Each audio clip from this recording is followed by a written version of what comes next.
What's up, kids? Right now, we're at the captain's workstation.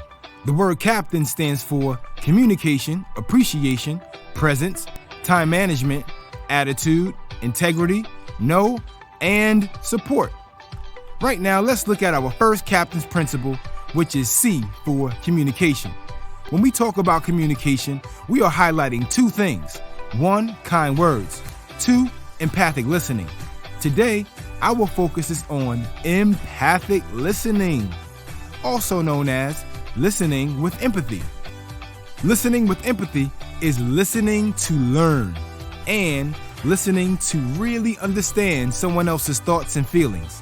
Now, before we get into our activity, let's check out these examples on how you might practice listening with empathy.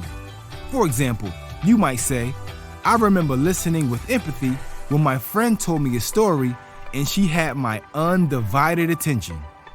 Or you might say, I remember listening with empathy when my teacher gave directions and I was able to not only repeat them, but understand why the assignment was important.